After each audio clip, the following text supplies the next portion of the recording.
Handicapper Steve here, handicapping the racing from Woodbine Racetrack here on Wednesday evening. It is August the 28th, 2019. Gonna look at the second race from Woodbine, but before I get on to that, remember to please follow me on Twitter at HorseRacingKid5 for more selections for race courses around the world.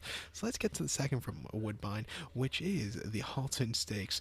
It's going for a purse $100,000, race for 3-year-olds and upwards.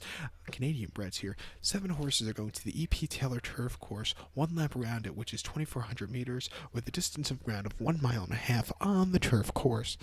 1 mile, 1/2 here.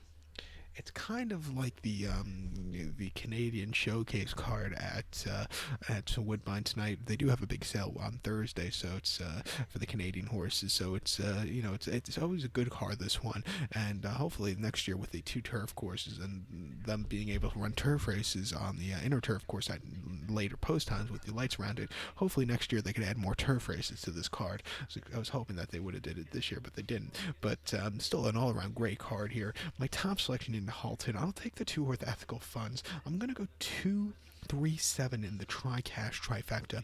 2-3-7 Tri-Cash Trifecta. Top selection 2-horse Ethical Funds. 7-year-old gelded by Giant Gizmo. Arrigo Rosa de Silva gets the leg up. The horse's most recent outing came the 4th of August at Woodbine, a 1.25 mile and op 60 claimer, and the horse ran crap. Finished 7 by 5 3/4 lengths. Was on the front end early on, but then he just hit the wall completely. Couldn't keep up with those slightly better horses, but also they ran a hell of a fast race for a 1.25 there. They ran a 7-2 minute, so maybe just couldn't keep up with the better horses. But it's a step down class facing the Canadian breds here today. I just think he'll run a lot better. And then before that, op 60 at Woodbine, a mile 16th on E.P. Taylor, 7th of July, first start of the year, finished 7 by 6 lengths. Stalked early on, but then he just kind of hit the wall. Couldn't get that good turn of foot there. And then at Woodbine, a mile 3/4 in the Grade 3 Valedictorian, or Valedictory. The horse finished 8th by 21 1/4 lengths there. Stalked early on, but then just couldn't keep the trip. And even the prep for that race, he just couldn't keep the trip. But he ran this race last year, and he ran a good race up until the stretch when he got caught.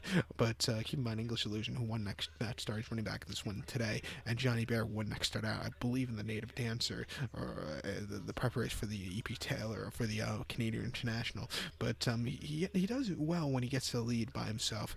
If he gets the lead here today, I think he might not be stopped. Not a lot of speed in this one. Big question with this race, though. They had a lot of rain on Tuesday, I believe, in Toronto, and I wonder if they're going to take this race off the turf, or will they move it to the inner turf course? Because the inner turf course, I've noticed early on in the short offering, drains a lot quicker than the E.P. Taylor lawn. So with all the rain they got Tuesday, is the E.P. Taylor turf course raceable, or are they just going to move to the inner? If they move to the inner, it might be a different race. The speed might hold up a little bit better there with the tighter turns, but still, he looks like he'd be the main speed in this one. And if he gets this to the lead by himself, I don't know if he's going to be stopped. At 5-1, I'll take the chance on him. My thoughts on him today is either going to run a big race, or he's going to finish way out of it. Like I said, it's a horse race. We'll have to take the chance with him winning. So to recap my selection for the second from Woodbine's the Halton Stakes, let's take the 2-horse Ethical Funds. We'll go 2-3-7 in the Tri-Cash Trifecta. So good luck to him. Please follow me on Twitter at HorseRacingKid5.